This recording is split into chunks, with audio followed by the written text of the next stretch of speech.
He's Ali Albarigo, and this is the School Owner Talk podcast.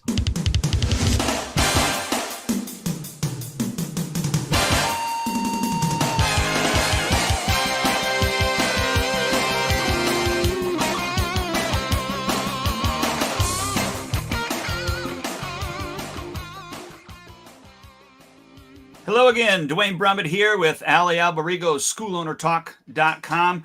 Ali, great to be with you, sir. Are you there? Looks like I lost you, my friend.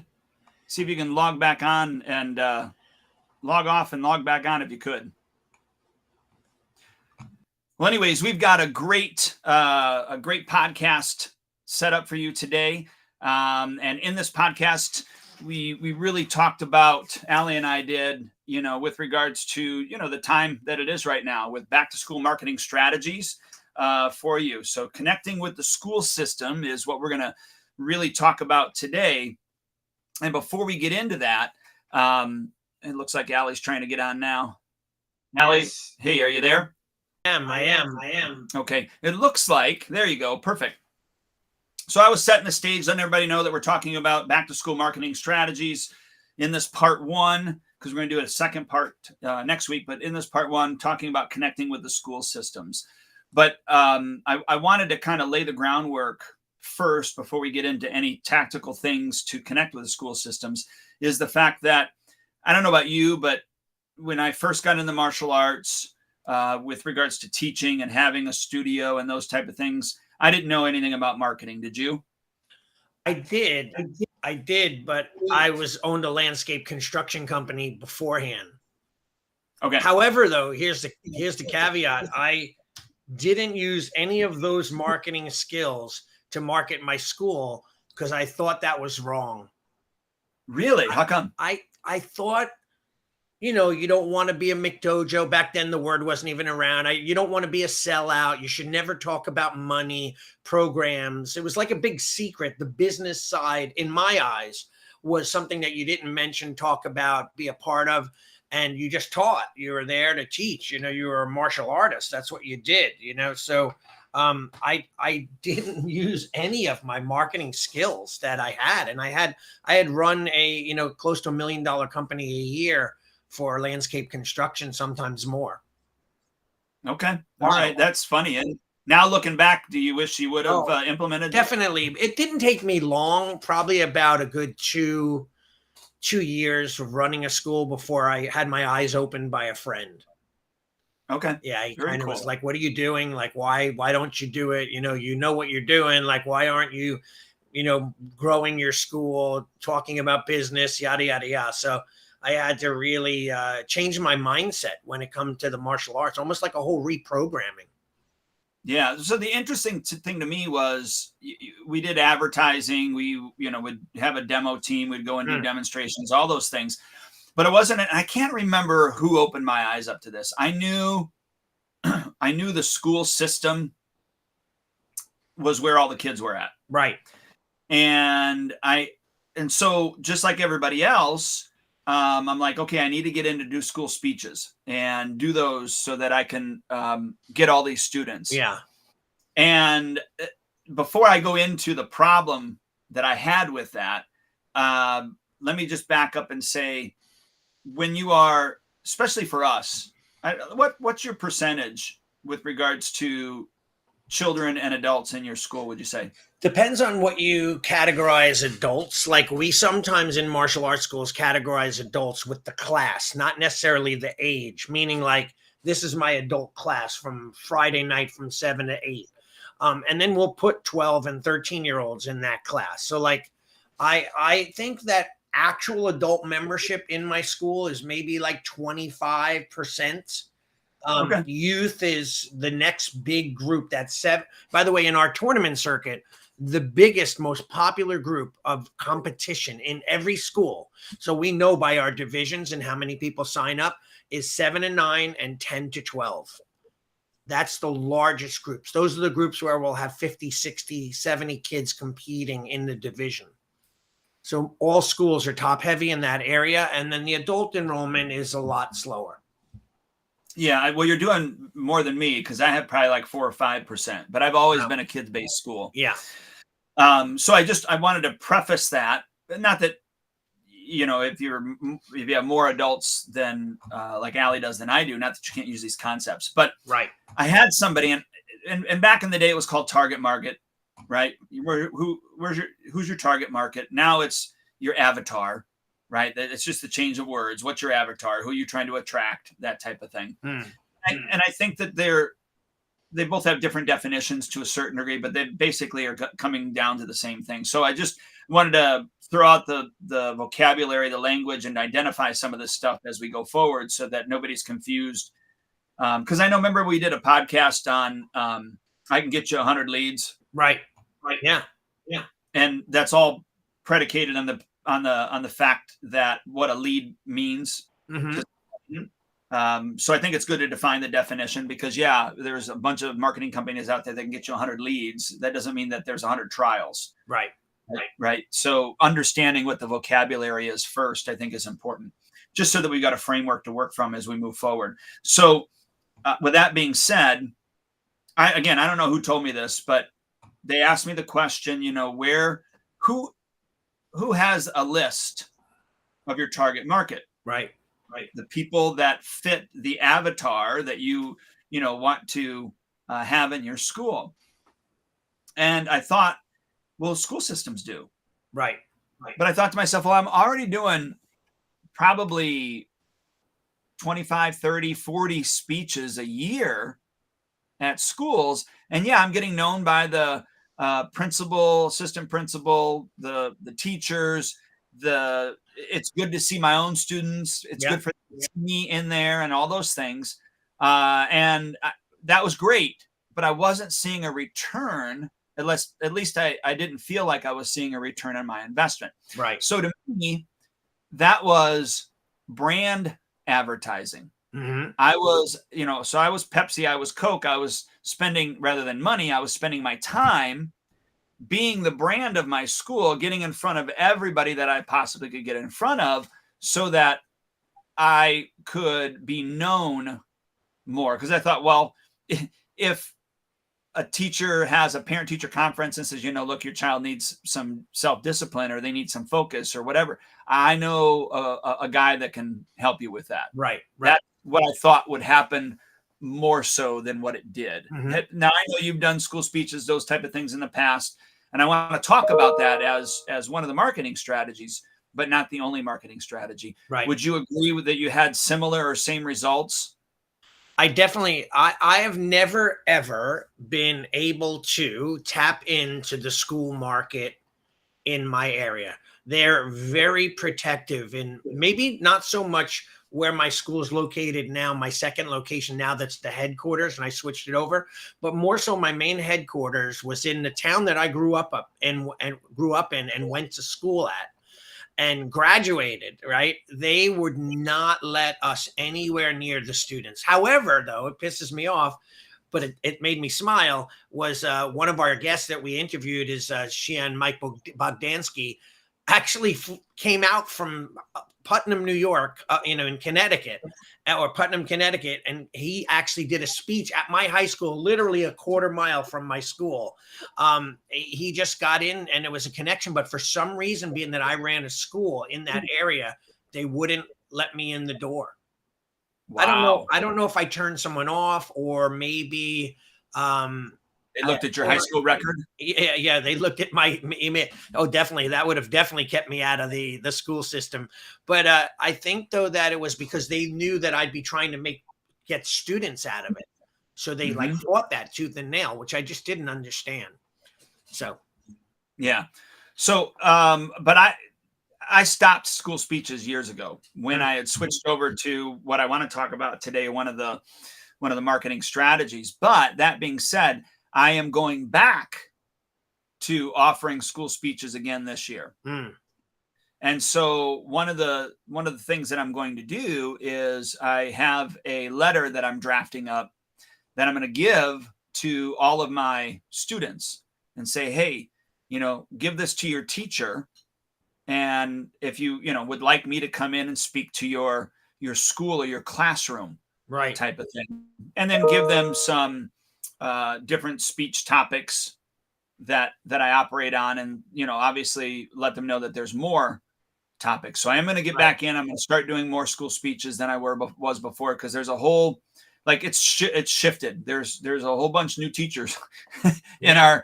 our community. There's a lot more new teachers than I remember, the old guard, and now there's a new guard that I need to get familiar with. So Yeah. that's the way that I'm going to get familiar with them. Awesome.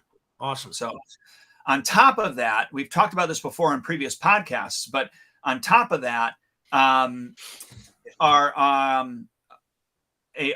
our martial arts character development field trips. Yeah, those are amazing. Yeah. So here's what I did, and I created a cover letter. So I went through all the websites of all the schools, wrote down I created an Excel spreadsheet, all the names, obviously the name of the school, the name of the teacher, address, that type of stuff. And then this is my own handwriting, but it's printed out. I don't know if you can see it.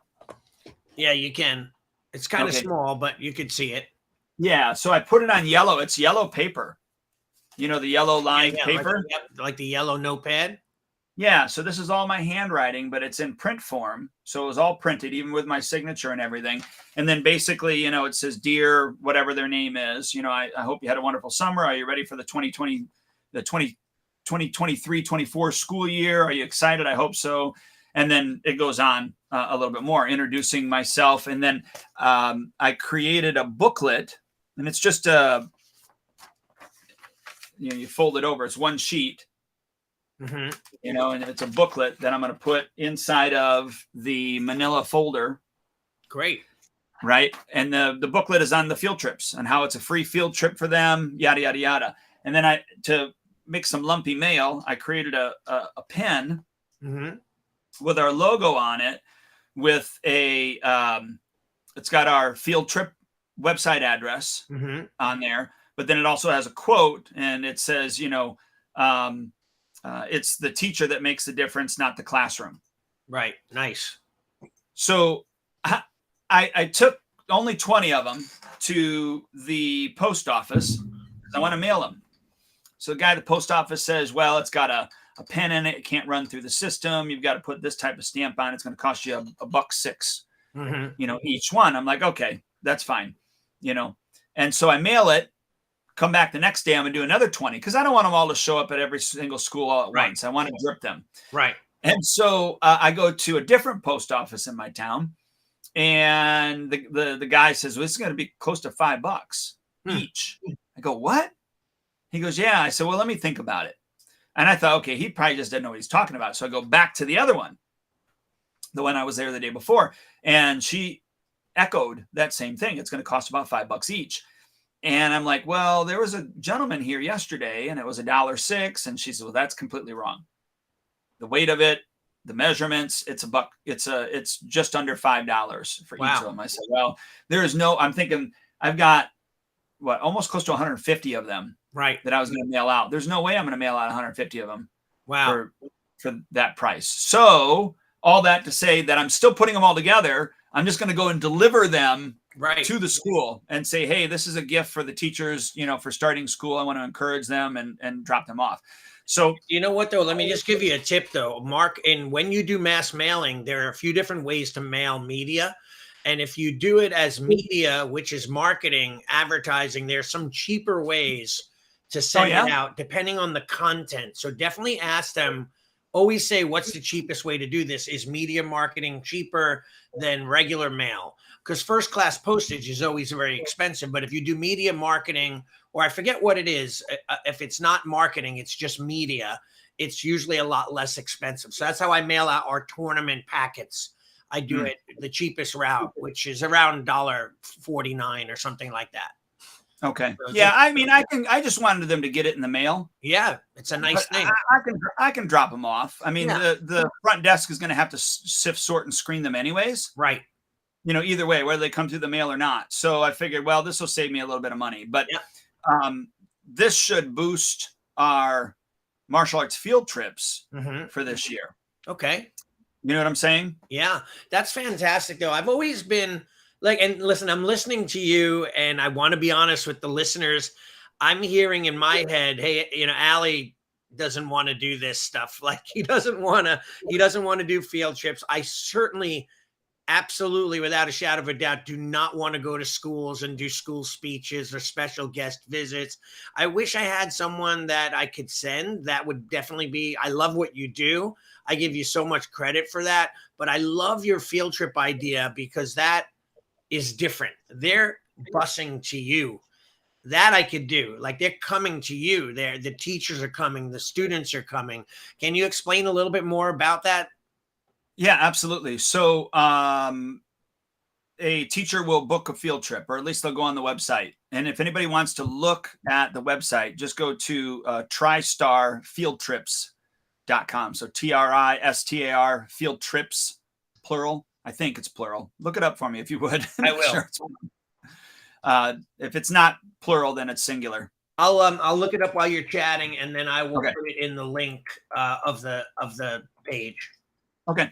But anyways, I had an epiphany. So I was talking to my friend Dion Ricardo at the time, and it was really his baby with regards to the martial arts field trips. And he's like, Dwayne, our target market is in the school system. We do all these speeches, but we don't get stuff. And even if you pass stuff out, yeah, it's just brand marketing. Yeah.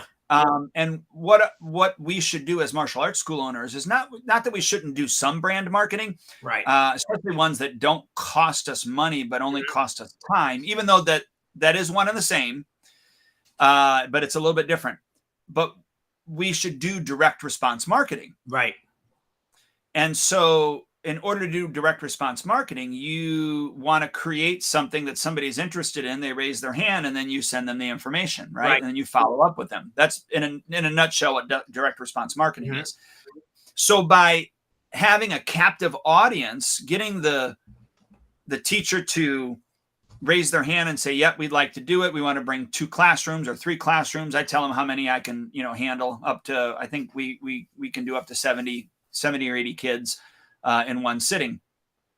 Bring them into the studio. And there are 3 character traits that we teach them as we go through a 2-hour class with them. Okay. But the thing is that all the parents have to sign a waiver in order for the kid to come in. Well, what does that do? That gives us all the information that we need to follow up with that parent. Right. Now, prior to Spark, one of our sponsors, Spark membership, we had, an actual sheet of paper. It was a half sheet of paper that they had to sign and fill out and then give back to the teacher. The teacher would bring it in on field trip day. And then I would have my program director spend time typing it all in, putting them into the automation to send it all out, start following up with them with, at the time, this was back when we first started. At the time, it was a phone call. This was before we even text messaged. It was a phone call with a phone script. It was a postcard. Like, there was drip things that were happening. Right. And so now with Spark, the nice thing is, a bunch of it's automated. We still do a telephone call or a couple of telephone calls in that automation process, because, you need to make some physical contact, not just send them emails and text messages. But now I have a list. So by doing that, I have parents that are signing their information and bringing, the teachers are bringing the kids in, and we have it as one of the rules is we need 1 adult chaperone per 10 participants. Okay. So that usually brings in 7 or 8 parents alongside the teachers. Right. So then the parents get a firsthand opportunity to see what the heck is going on. What is this school all about? Right. All of those things. Not to mention we capitalize on the list. Now, when we first started, it was a 3-hour field trip where we actually fed them pizza and everything. I had a pizza company that I worked with. We've now pared it down. It's only 2 hours, no pizza. Really, it's about an hour and a half, maybe about an hour and 20 minutes of the actual activity. Right. The other time was spent with a game at the end. And then obviously in the beginning, the first 5 minutes is a setup. And then the last 10 minutes is, allowing them to get their shoes and socks back on, their coat if it's wintertime, and, line them up at the door for the bus to pick them up. Right. Awesome. So, yeah. So it's like, it's like clockwork. And by the way, the website, was it plural or singular? It was plural. So I looked it up. I put it in in our chat, and it has it on there. Martial art field trip tip. Oh, TriStar field trips. TriStar karate. But it's TriStar field trips with an s.com. Yeah, and then that's just a forwarding address. It just goes to our regular website. Right. So, yeah, I love, like, I love the concept of getting people into your facility, that they get to, because you go to a school, they're in between lunch and gym or whatever class they're doing. You do your thing, you work your magic. It's like the dog and pony show. You're on stage, you do a great performance. And now somehow you have to have so much impact on that kid that it stays with them for the rest of the day, and then goes, maybe you give them, you're allowed to, if you are, to give a flyer or a pen with the name on it, and you hope that the kid's like, look, I went to blah, blah, blah, or somebody came in and they did that, and I want to join. That there's a big distance, I think, from you being there to the closing or getting them to come in. So I think the one thing that I would suggest to whoever can, if their schools will allow them, is to see if they'll allow you to send a flyer home, or for them to send out, put it in the school newsletter, or for them to send it, themselves, out with the kids in their backpack. And then also have the teachers try to help you. I know in our school system, I don't know about yours, that if a teacher recommends a kid an activity, an after school activity, then the school's liable to pay for it. Mm. So they're very leery of saying, hey, you should join martial arts, or you should go to this school, or here's a gift card or whatever. I used to always leave gift cards with the teachers and say, hey, give this free month out to whatever, use it as a reward to the best 5 or the kids that you think could use it, and push it for them to help you, have a better student in your class. Yeah. So what we do is a couple of things for all the teachers and all the parents that come and help. I've got 4 books that I've written. And so I have books there, and I let them pick which one they want. I give them a free book. And then all the kids, as they're walking out, we have little passes for a 4-week free trial that we give them. Mm. So on their way out, we give them those 4-week free passes as well. So not only are they going to get followed up through email, text message, phone calls, those type of things. Right. And, look, some people say we already do martial arts somewhere else. Right. Right. And then we take them off the automation. Right. Some people say we're not interested, so we take them off the automation. Correct. But those that don't, of course, we're following up with them. Yeah, continuously. And that goes into more than, and we talked about this before, but I just want to broaden everybody's horizon that don't see it this way. Just because they didn't take you up on that offer doesn't mean, one, that they won't ever take you up on an offer to try out your martial arts school again. Yeah. But even if that's the case, there are so many other activities that should be happening in your school that give them opportunity to get involved. Right. Do you want to go over some of those activities? Yeah, I mean, it could be anything from a parents' night out to summer camp to a celebration, like a yearly celebration that you may do, or tournaments or movie nights or whatever it may be. Keep sending that out to everybody on your list. You never know. And by the way, I don't know did we do I think it was on my other podcast, the sister podcast with Gus, where we had an email marketing expert come in. And, to me, email I thought was kind of dead. And, this is how he makes his living. So after that, I did a test run of about 3 months of sending out emails. And I was getting a great open rate where people were reading the emails. People that hadn't trained with me in 10 years, that were still interested in hearing what I had to say. Now, I wasn't marketing. I was talking about 5 self-defense tips, health tips, how to relax and get rid of stress, things like that, and so on. So, but as you get them to listen, maybe their mind starts to open up. And by the way, they might not even need it themselves anymore, but they might have a cousin, neighbor, friend, relative that they're gonna, recommend you to. No, totally agree. Front, And you just front of don't mind know how long, awareness. yeah, you don't know how long that spider web can be. I know, Yeah. like, so when I first got married, I was in a pigeonhole. Like, I had pigeonholed myself. I knew a lot of people, but I never made connections with people. And the Right. fact that, this person knows this person, Yeah. yada, yada, yada. And once I got married, my wife was like, oh, yeah, they are friends with so and so and such, or they're related to this person and that Mhm. person. And she remembers all that stuff Yeah. really, really well. I told her one time, I go, my gosh, it's like we live in a town of a bunch of inbreds. Like, I Yeah. didn't realize that everybody was connected like this. They are, and it's kind of weird too. Like when that old game with what was it, 7 Steps of Kevin Bacon?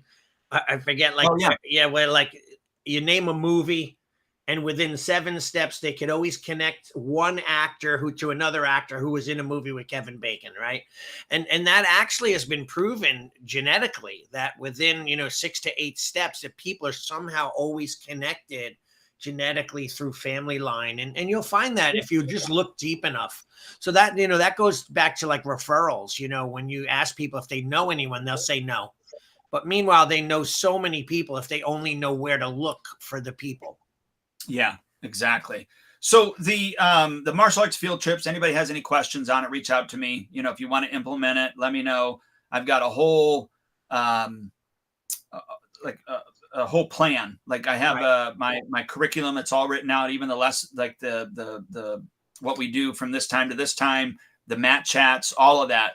Great. It's so systematized. The nice thing about it is I do the majority of them, but my head instructor, Mr. Bean, has done plenty of them before. This year, I'm going to get my next man coming up, involved with them so that I can start teaching him how to do it. So Yeah. that way, when we have a physical location for our second location, he knows how to do them, feels comfortable with them without me. Yeah, I love that you mentioned that too, and I think that's a big problem for many schools where they don't have a team.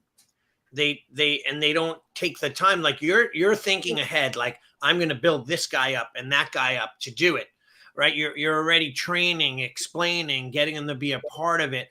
And I think that a lot of school owners are short-sighted in that regard. They have to be a certain level in their mind that their own, only these people are able to do it, or I don't have anyone who can do it, and they kind of shoot themselves in the foot quite often. So I love that you're training others to kind of fill that spot so you don't have to do it yourself.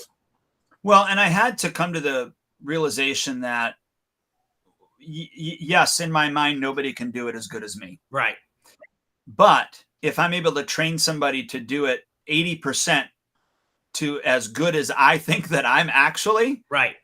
then that's going to be sufficient enough. And it's not to say that that they wouldn't eventually be better than me. But what I'm saying is that in my mind, I think I'm this here. And so if I can get somebody up to be 80% of where in my mind I am, then we're, Well, yeah, and you're being humble though when you say in my mind you're here and there. But I think though that you have a certain set of standards on the systems that you built, and you know them, you made them, you've developed them, you've worked on them over the years. So now we just got to get people to actually be able to replicate what we do. And I find that's a hard thing these days. I don't know why it's so hard, but people will listen to you and only hear a portion of what you say. And they're going to go out and do what they remembered you said. And that's probably going to be a third of what you wanted them to do. So here's the thing, though. Like, I remember John Gayson, who we've interviewed before. He runs a school down in Tampa and in Chicago, I think, or Illinois, Springfield. Yeah. Right. And he told me a story once. He was talking to Hoyce Gracie, who's his teacher. And Hoyce had said to him, how many times do you teach the choke? And he said, oh, over and over. He goes, do you think at a certain point they got it? He goes, no, we always tweak it. We adjust it. We fix it. We make it better. He goes, so what do you think? 100, 200, 300 times before they've gotten it down pretty darn good? And he's like, yeah. He goes, why don't you do that with your employees?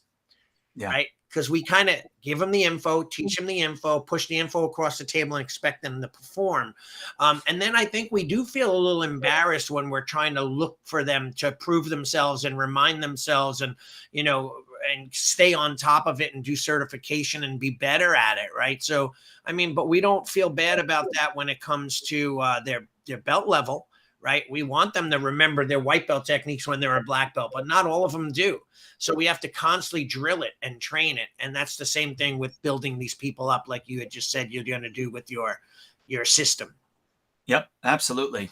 And then so the anything else on martial arts field trips you have questions about or anything before we move on? I do have one other question. So like once they do the field trip and you have their info and then you market to them, do you give them a deal, like to get them in the door? Are they getting the 1 month free or whatever you're promoting? Yeah, so it's a series of, again, text messages, phone calls, emails, those type of things with regards to an opportunity since they came, to get the 4-week free trial. Now, that being said, I don't know if you remember, I said that there are 3 character traits that we teach, in the system. So, one of the first emails that go out just talks about the first character trait, what we talked about, and says, hey, make sure that you ask Johnny, about having a whatever it takes attitude and what it means to them. This would be a great dinner table conversation. Yeah. And then the next email does the same thing where it goes over the second one. It's having an attitude of gratitude. Now, these 3 attitudes that we talk about all came from the Kovar system. Right. So, but having an attitude of gratitude. And then basically the email says, we talked to your child about having an attitude of gratitude. This is what we referred to. Ask them what they're grateful for. Right. That'd be a great dinner conversation. And then lastly, the next one is being a good finder, trying to find the good. So, telling them, hey, why don't you ask your child what was good about today, that happened to you today. Right.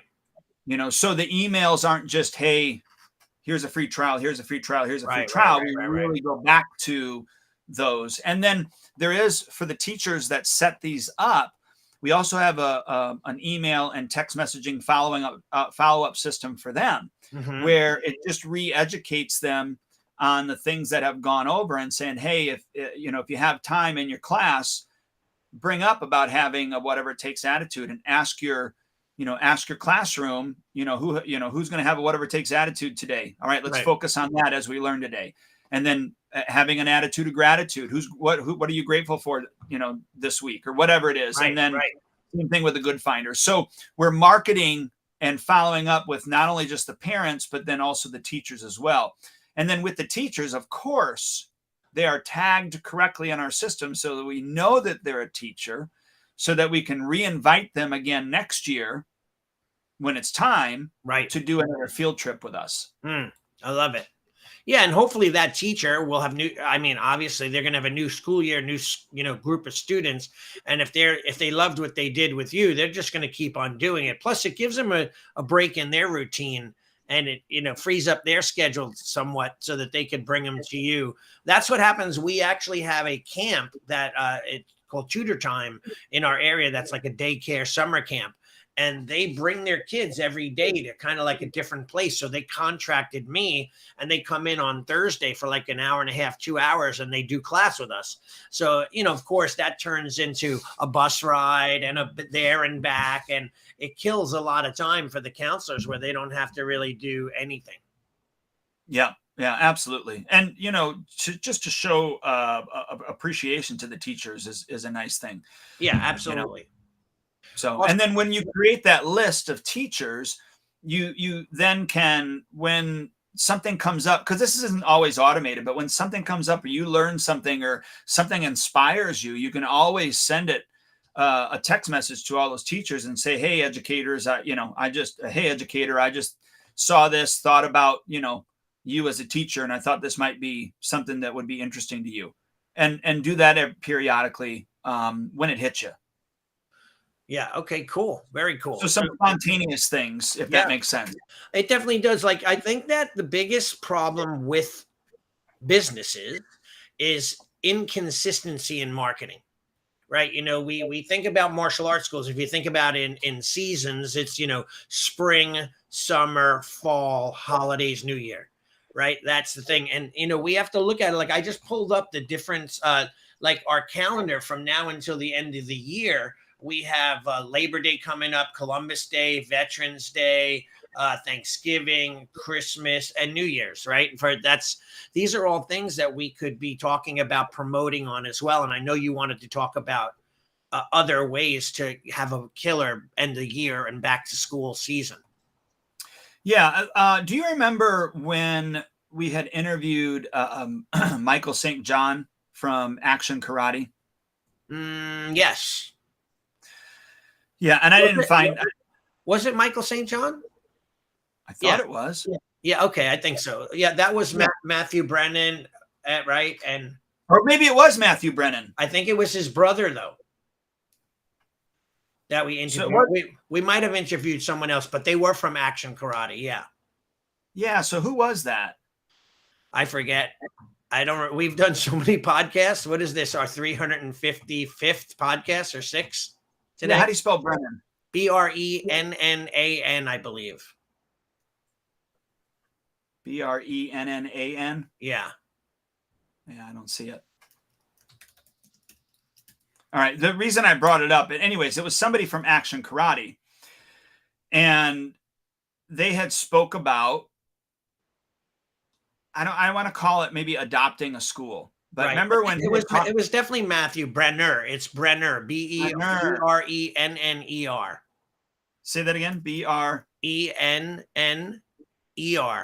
Double Ner. Enner.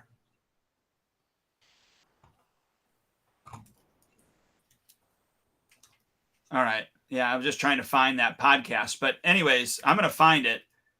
And I want to re-listen to it. So, but anyhow, he had talked about, let's just call it adopting a school. Right. But basically taking one school, getting in contact with that school. I'm going to have a hard time with this one, but finding out how many, teachers, administrators, just employees that are in that school. Right. And then buying coffee and donuts for that school that week. Mm-hmm. For all those educators. Right. I have no problem buying coffee. It's the donuts I have a problem with. Yeah. I create more clients for me that way. But, yeah. But anyhow, doing that and then going through all the schools that I'm going to do. If I just do one a week, that'll fill up, the first 2 months of the school year for me. Right. Yeah. I love that too. It's like, it's a grand PR campaign, right? Where you want people to know you want to know them, you want to get to know their needs, and you want to be able to supply a solution for their problems, questions, or situations, right? And that would be great if you could get in on the school systems. Like we used to have a thank you note that we would send out. It was kind of cool. I got to dig it out. We had an envelope that had like 10 different languages, and it was different languages written thank you. Muchas gracias, arigato, things like that, right? And on it, it said thank you to the teacher. And then in it, we would give a thank you to the teacher for being a great teacher and helping educate our children. We also put in free passes and offer to come to the classroom and do a meeting if they ever need us, and so on. And then we'd have every one of our school students bring them to their school teachers. So there's just another way of trying to tap into it. And I used to do a lot of school visits that way. However, I can't say that I ever got a ton of students from it. Occasionally I'd get 1, 2, or 3. That's when I started looking at my time and saying, am I spending my time wisely? Could I put more time into something that's more connected? So I personally stopped doing those type of school visits. Plus I'm, as I get older, my time is more precious to me, and, I'd rather be relaxing than going to put, but I would tell my clients to do it. Push hard, stop whining, get out there and get it done. Right. So like, I just have a different phase in my life right now. Although I'm back and forth. I'm shifting back in and out of it. Look, I know once I'm there doing it, I enjoy it.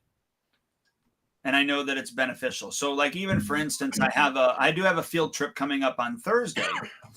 It is a daycare that are bringing their kids over to the field trip this week. And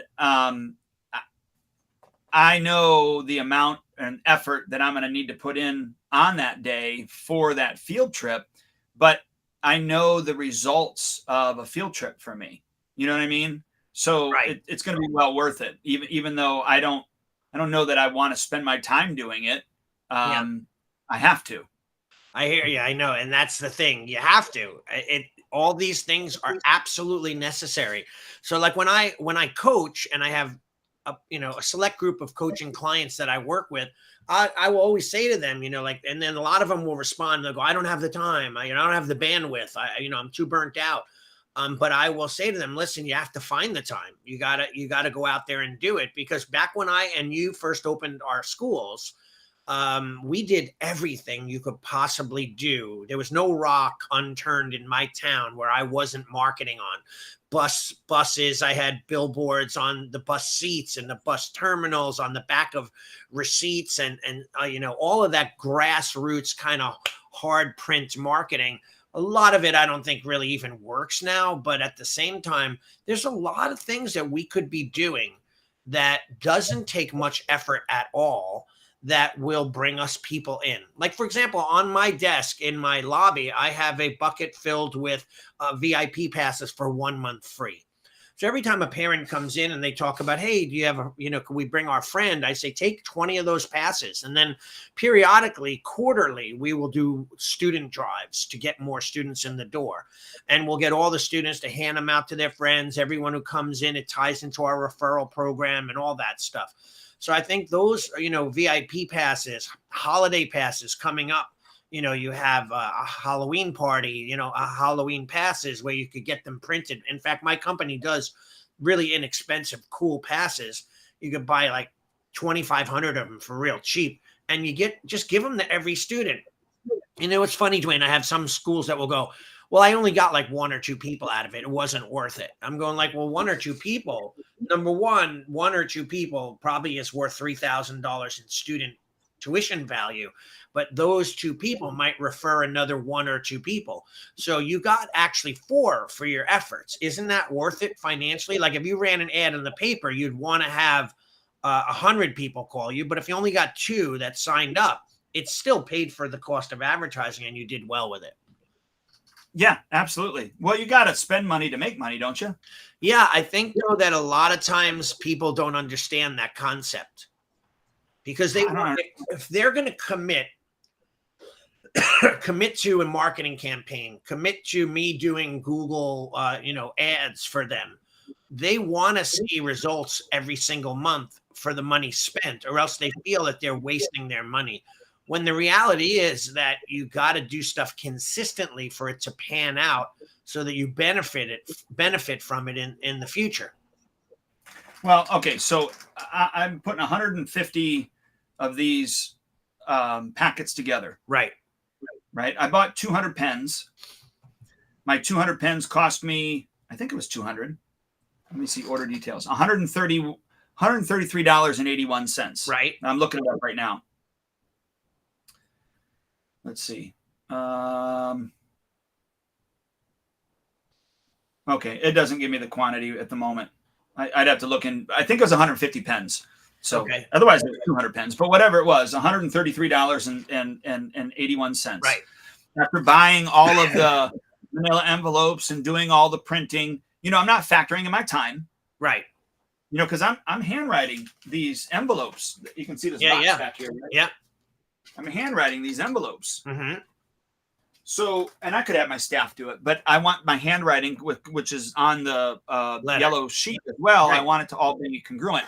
So anyways, all said and done, it probably is going to be close to, like right now, it's about $253 and some change. Yeah. Is where I'm at. Yeah. I just need one person to join. That would cover 10 of those marketing campaigns if you had one person join, right? So And I love the fact too, by the way, just so you know, statistically, when we send out my last tournament that I sent out 150 envelopes to all the schools, I hand wrote the return address and the regular address. And my partners were saying, like, why don't you just send it with a label? I said, no, there, watch how much more open rate I get. And I did. My tournament was packed. Like at the last tournament, we sent stuff out. People are saying, oh, I didn't get your mailing. I didn't see it, yada, yada, yada, because it didn't look personal enough to them. Handwritten letters, sometimes even just the name and address makes a big difference. If you could print so that it looks handwritten, that's even better. But, you know, like one of the labels that you peel off and stick, they're not as personal. No, it's a huge difference. That's why my card company that I use, it has my handwriting, and that's where I got this from, because I was able to. They once you put it in there, you're able to get it as a font and put it on your computer. Great. But they so all of my birthday cards to all my students, or any cards, like I'll see things on Facebook and pull stuff off and congratulate somebody on their award at school or whatever, and I get to put it in the card. My handwriting's in there and send it off. Yeah. And that gets, people keep those.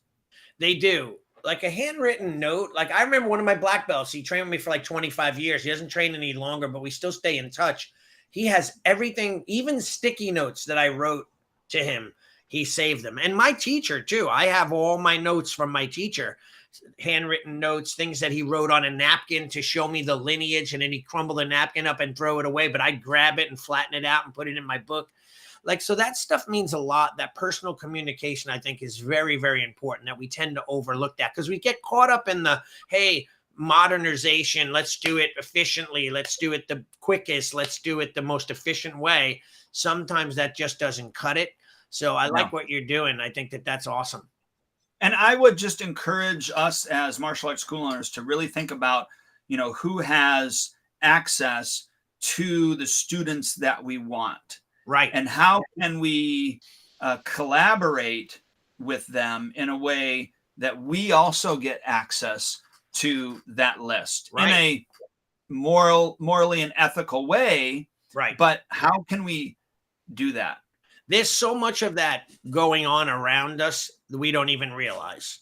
Like everyone that we know, every student that we have has a parent or two that may have a connection to some group or list, or, you know, they're a coach for the team, the soccer team, baseball, football, or the wife does Girl Scouts, or the husband does Boy Scouts, or they own a company that we should ask, that should be very important to ask them if they could spread the word for us. And by the way, that's something that I teach them when we talk about our referral program. I teach parents where to look, because you're right.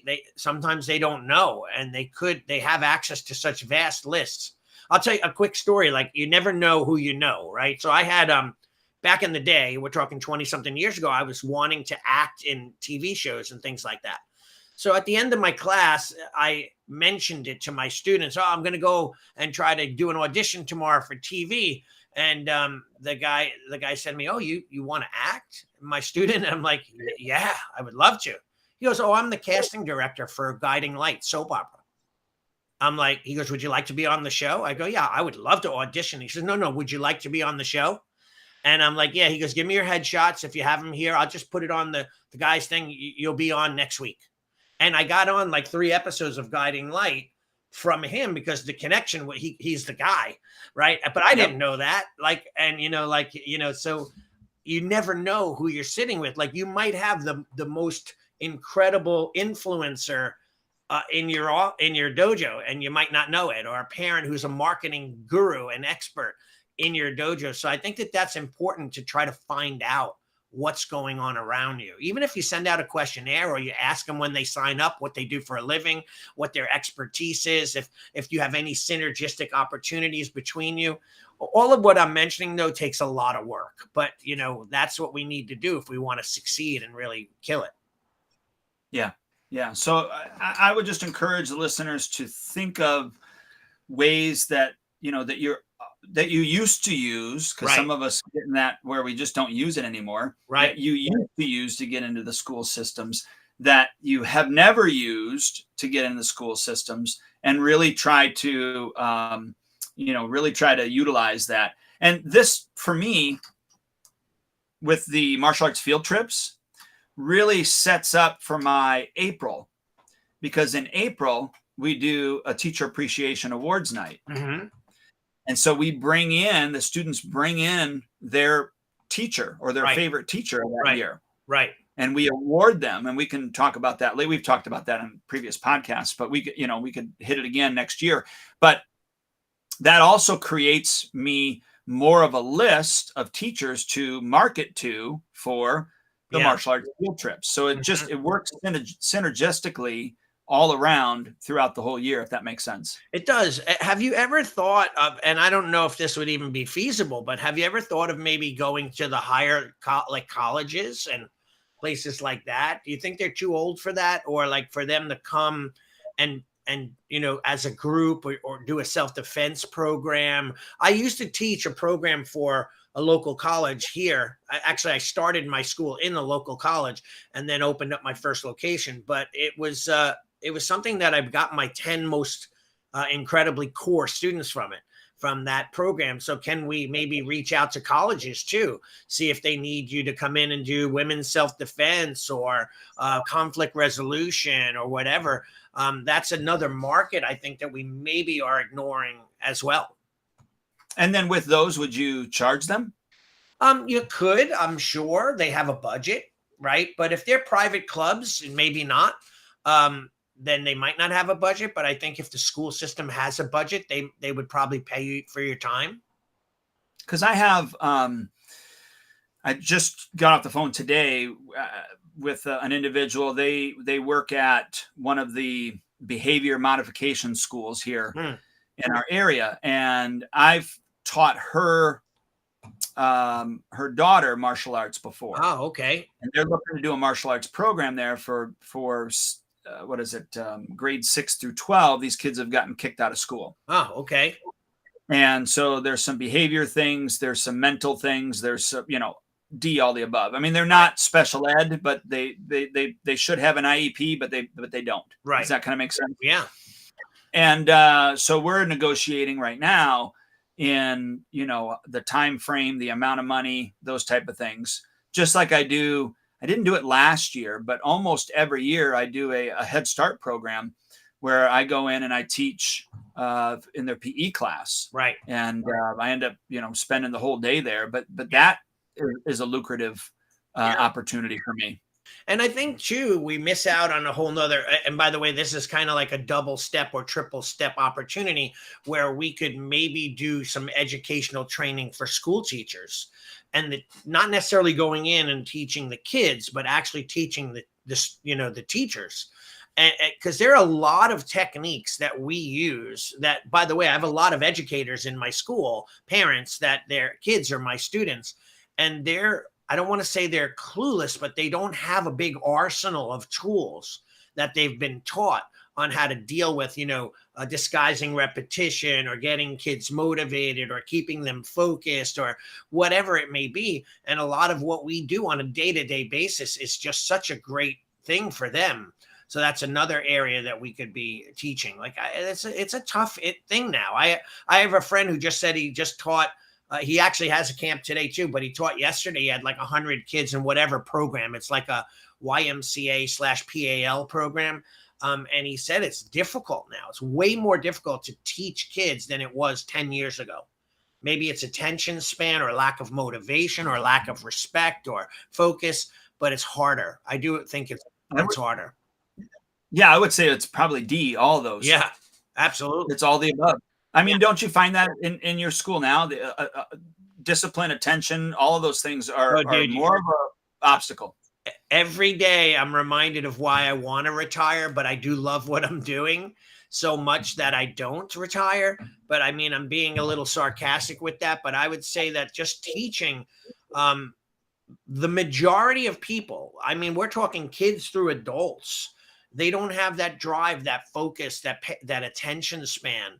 They're not able to see things. Like I had a kid yesterday, though. He was amazing. He was like 10 years old. Like the kid, and I have a few 2-year-olds that are really good too, that could actually, I go opposite leg and they'll switch legs and, or the other hand, and they'll go. I know it sounds like a simple request, Like, no, not that hand, the other hand. And then they'll just do the same hand over and over again. I have some really little ones that understand opposite leg, opposite hand, the other hand. But I have some 12 and 13 or 14-year-olds that are frozen in it's analysis paralysis. They're frozen in indecision. Like, what do you mean other hand? And they're, I'm like, you got two choices, buddy, just two, because that one's not right. So what's your other choice? And they still don't get it. And I don't know if it's a phenomenon right now, what's going on with our youth, or it has to do with, electronics, and everything is mentally processed differently than physically processed. There's a lot. There was a study just recently I saw where a young kid interviewed half of his high school classmates in his school, and he was holding a clock and asked them to tell time. And like a good 60% of them didn't know how to tell time. Yeah. But that's digital. That's us failing our kids. Parents and teachers, but mostly parents.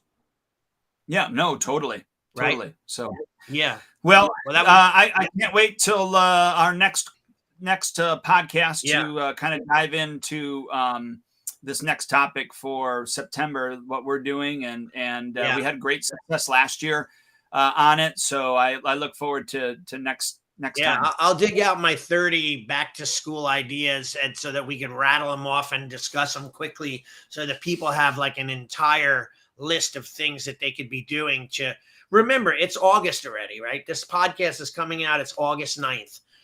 That means you have September, October, November, December, a half of December, because you're usually closed. We have, September, maybe we'll consider we have 2 weeks left in August, right? So we have August, September, October, November, December. So maybe 4.5 months, right? To really kick our butts in gear to get things going. And it can be done. Like, I have a client that we built in 1 year. He started his school from scratch. In 1 year since we started coaching, from the build process to the running process, is just yesterday was his anniversary. He has 85 or I think 88 students already.